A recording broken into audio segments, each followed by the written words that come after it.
broadened my understanding of Japanese culture and the indirect and backstabby behavior that I wasn't really expecting. As I said before, Japanese people are honestly so kind and so lovely, but at the same time, there is a lot of indirect rudeness, and that was mostly because I was a foreigner in the country. Japan, I remember like if I was on the train, people would honestly just stare at me like I was a zoo animal. Sometimes people would take their phones and really sneakily like try to record a video or take pictures of me. Yet at the same time, there's a lot of arresting people, which I wasn't expecting because obviously as a white, and honestly I've never experienced anything so horrific in my entire life. But in terms of Japan, I will say I have a very strange relationship with the country, like a love-hate relationship. Konnichiwa minasan, kyo desu. I hated living in Japan. That's the video I'm going to react to today, but before that guys, just make sure to smash the like button and subscribe to the channel.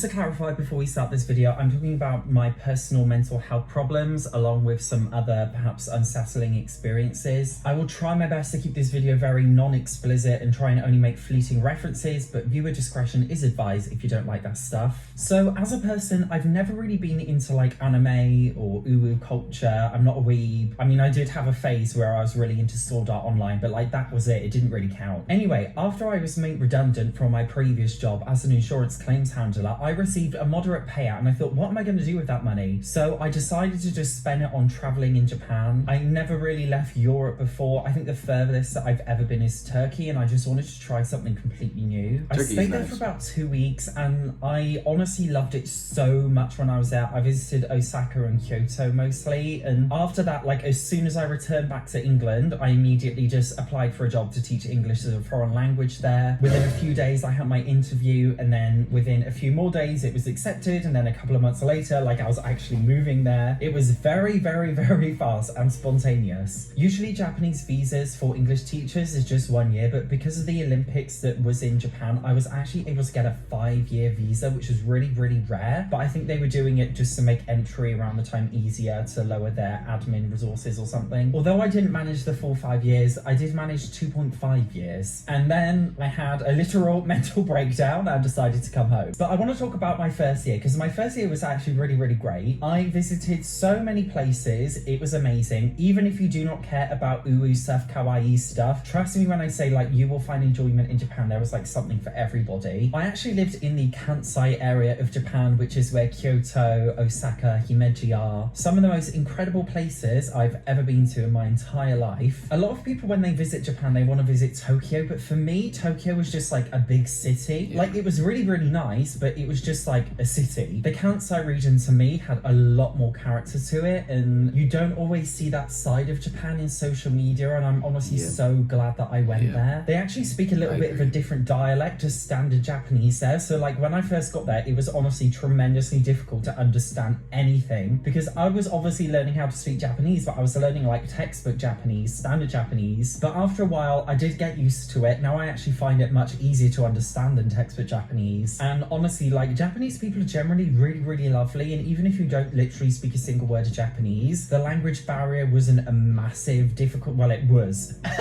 It was a big difficulty, but like Japanese people themselves don't really expect you to speak Japanese because they know it's quite a hard language, so I never felt like guilty for it in any way. Don't get me wrong though, I did struggle a bit in my first year. I remember like I lost so much weight in that first year, like literally so much, and that's because I genuinely like could not handle any of the food. It's another thing that people over romanticize about Japan, like going to a ramen shop and eating ramen. Guys, Japanese food is very, very different to what you see in anime crap that you see in Western media. I had diarrhea almost every single day. For the first few months I was there, it was horrendous. That is why I lost so much weight, like I genuinely couldn't eat anything. But in general though, I wouldn't say my first year was that bad. Obviously it was difficult, but I think you see a lot of information online about Japan and so many social media posts and articles about how dramatically different the culture is. But actually, I actually related to Japanese culture a lot. I feel like most of the posts about how dramatically different Japan is come from American people, because I know in the US there's not really this like polite culture, whereas in the UK we have a lot of indirect formalities, and in Japan it's very, very similar. So that's something that I actually could relate to. As British culture in general can be quite nuanced and indirect and polite, I honestly had like no issue communicating with Japanese people from that perspective. Over my first year, I honestly made some amazing friends, like not just Japanese people, but like other expats as well that I met from work and things. I have friends from countries like America, Australia, all over the place. And like, I can honestly say Japanese people themselves are so lovely. Like, you could honestly be having the worst day in your entire life and Japanese people will always be there to help you, even if they don't know you at all. Like, they will go out their way just to help a complete stranger. It is so bizarre yet amazing at the same time. And even though the culture is very different, like I felt like a lot of effort came from my friends to make me feel like I was more at home. But in general, like, I had an amazing time. I went to some really great places. I was learning the language. I met some amazing people. It's only really when I got into my second year that it actually went like really downhill really fast. Of course, this was around the time when COVID started ramping up. Japan did not really take COVID that well at all. In fact, weirdly, they didn't actually have that many cases, but there was a lot of societal pressure surrounding it and it was really intense. Japanese society is very conformist. It's not like in the UK or other Western countries where people protest things and they criticize things and speak out against things. People just like shut up, put their head down and follow the rules. And as a result, there is a lot of pressure to fit in and do what everybody else is doing. And around COVID, that made it honestly so much worse. Even now, I actually spoke to my Japanese friend the other day, recording this video in 2022, November, and she said they're still in like full-on COVID lockdown, like nothing's changed. Like, even though the rest of the world has literally forgotten about COVID, they're still like really intense into it even now. But even without COVID, like being in a foreign country, a totally foreign country on the other half of the planet that speaks a totally alien language to you is isolating enough. And it was around that point I honestly used to wake up every single morning just feeling so unhappy because I just couldn't relate to anything. And I tried so hard to find things that I could relate to from home, like I just couldn't. But I would say the hardest for me is when I started noticing a shift in Japanese people and my understanding of Japanese culture and the indirect and backstabby behavior that I wasn't really expecting. And although British and Japanese culture are very similar in that they're both kind of indirect, I really wasn't expecting the kind of backstabbiness. And I know that's a really horrible word to say and I wish I had a better word. I just genuinely can't think of a better word to use. As I said before, Japanese people are honestly so kind and so lovely, but at the same time, there is a lot of indirect rudeness, and that was mostly because I was a foreigner in the country. Japan has always been very, very closed off from the outside world, and I do definitely think there's a massive lack of understanding between Japan and what happens outside of Japan. I remember, like, if I was on the train, people would honestly just stare at me like I was a zoo animal. Sometimes people would take their phones and really sneakily like try to record a video or take pictures of me. Sometimes people would point at me and shout gaijin, which is like a derogatory word meaning foreigner or outsider towards me. When I first arrived, in a weird way, I kind of liked it because I felt a bit like a celebrity. But then after a while, it just felt really, really horrible. It almost feels like you're being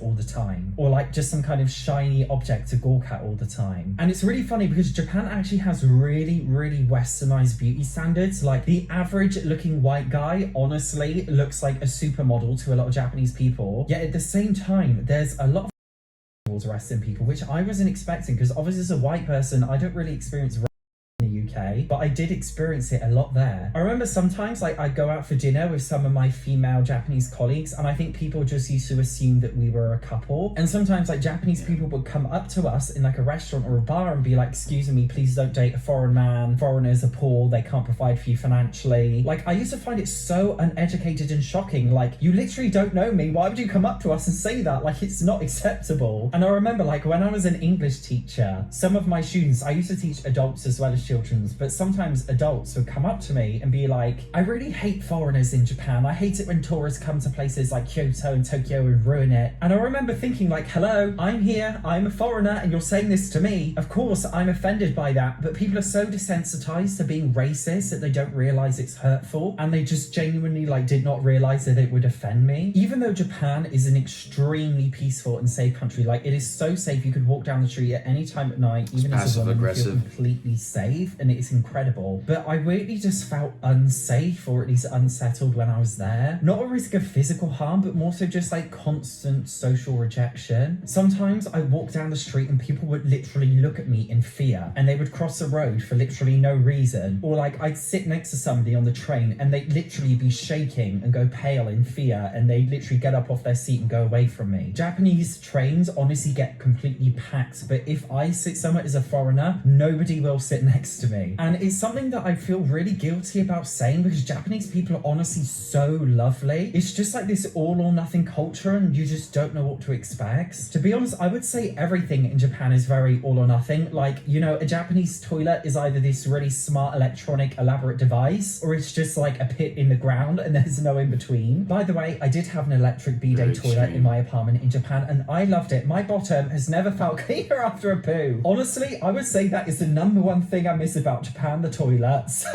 It wasn't just the culture that got me down though. I will say the job was very emotionally tough too. When you go to Japan to teach English, you basically have two options. The first one is to go through the official government education program where you teach English in a school. The second option is go to a private language center. The private centers normally teach a variety of people of all ages, but these private language centers are very much notorious for being generally quite shady and breaking employment laws and just being horrendous to work for. Of course, me being an idiot and unsensible, I decided to work for a private language center, and the hours were like extremely unsociable. Like they were horrific. Like one night you'd be working till like 9:30 p.m. and then the next morning you'd have to be in at like 10 a.m. and the company would often have you commute like really far, and you'd often get home really late and you'd have to be up so early the next morning. It was awful. Don't get me wrong, like I loved teaching English in general and I loved the students. They were honestly so fun to work with. But in my opinion, in general, I wouldn't say Japan is really one of the best countries in the world for human rights in the workplace in general. Even if you're not working for a private language center, they don't really have that many workers' rights laws, and the ones that they do have are rarely ever enforced, based on my knowledge anyway. But in my first year, I didn't really care because I didn't go there for the job. Like I was just there to travel and the job was just a mean to earn money, so I didn't really care. It was more so from the second year that I just basically settled into ordinary life, and obviously because of COVID I couldn't really travel that much, so I just felt like, hang on, this isn't right, this is really wrong. I actually had a clause in my employment contract which was that if you turn up late to a lesson or you miss the lesson that you're supposed to teach, they would actually fine you money. I can't remember off the top of my head. I think it was like 20,000 yen for the first lesson that you missed, which is like 135 US dollars, about 120 pounds. And as I told you before, like sometimes I get home at like 10, half 10 at night, and then I'd have to be up really early at like 8, half 8 the next morning to go to work. And I was honestly so terrified every single night that I'd wake up late and like get this fine. During the intense COVID period, I had a lot of panic attacks, and most of these panic attacks were late at night because I was genuinely so terrified of waking up late and that I'd be fined and like I'd have to like spend all this money. But obviously when you're panicking at nighttime, you can't sleep because you're having a panic attack. So I used to literally stay awake, I'd say until about 6 or 7 in the morning every single morning, and I got literally like 2 hours sleep. That was it, 2 hours sleep, and it was like that for a few months. And I think in general, just trying to survive in a foreign country, trying to tackle general ostracization, work conditions which felt really nasty to me, the toxic relationship I was in, and then of course I was homesick, and COVID obviously massively got to me, and I just had a breakdown. I have OCD, by the way. I've had it my whole life. It's always been very mild and manageable, but when I was in my second year of Japan, it got really terrible, and I think that was also a massive aggravating factor in my little bit of a breakdown that I had. And honestly, I've never experienced anything so horrific in my entire life. I was in the worst state that I ever was in, ever probably will be in for the rest of my life. Like my life, anything I could face now in the future will never be as hard as that was, I'm telling you now. And you know, every single time I had a panic attack, my first thought was just like, I need to go home. I need to go home. I can't do this anymore. I need to go. And it was at that point I started making the plan to go home. I was traveling home in the height of the pandemic, and it was extremely difficult and expensive. The total cost of like my flight, COVID tests, all of that kind of stuff, enough, it cost me around 2,500 US dollars in total. Like, it was a lot of money to come home and a lot of stress. But at that point, I was honestly so traumatized by everything. Like, I didn't even care about the money. I didn't care about the stress. I just wanted to get home ASAP. But you know what? Even after I returned to England, I was still really shaken up. Like, for me personally, anxiety has a ripple effect. Like, as soon as a stone hits the water, there's still all these smaller ripples that just get gradually smaller and smaller over time. But I was still really anxious when I got back. And of course, because my flight home was so expensive and I lost a lot of money, I needed to get a job ASAP. I actually got a job working for the COVID-19 track and trace response system in the UK at the time. I got the job literally within like a couple of days of coming home. So of course that aggravated my anxiety because it was really full on then too. But in terms of Japan, I will say I have a very strange relationship with the country, like a love-hate relationship. One day I really hope I can forget just like all of the trauma and just remember only all of the good points about it. But until then, I am really enjoying looking at all the experiences that I had. I'm so grateful I took that trip. I honestly just wish I left the country a lot sooner. For what it's worth, guys, Japan, even though I've been bitching about it, Japan is honestly a really wonderful place to visit. If you're thinking of going, please go. I promise you, you'll have an amazing time. If you want to travel there just for a holiday, I think you could do it all in about 2 weeks. It is a very expensive trip, I'm not gonna lie, but you could do it all in 2 weeks. If you're planning on traveling there for longer, I'd say a year maximum is enough. You don't want to do any longer than a year in my opinion. But that's just from my perspective. It's just an ordinary guy. Like, as I said, I'm not really a weeb. I think a lot of people who go to Japan are weebs, and like the only thing they care about is anime and ramen, and they don't care about anything else in life. And for those people who are so fixated on those specific things, they have the time of their life in Japan and they could live there forever. But I think like if you're just a normal person and there's more to your life than that, I will say it's probably not good for longer than a year. I know many other people who had a mental breakdown living in Japan longer than a year. So many people I know who live there longer than a year had this mental breakdown. So it is a very normal experience there. I think people do very much over romanticize Japan, and it's when you get there you realize it's literally completely different to what they all talk about in social media. But hey, that's just my honest experience. I can't help my feelings, I can't help my situation, and I can't help my experiences. Other people have a much better experience than mine, good for them, but for me it wasn't the best, and I just wanted to share that, as I said, because I know some of you have been asking.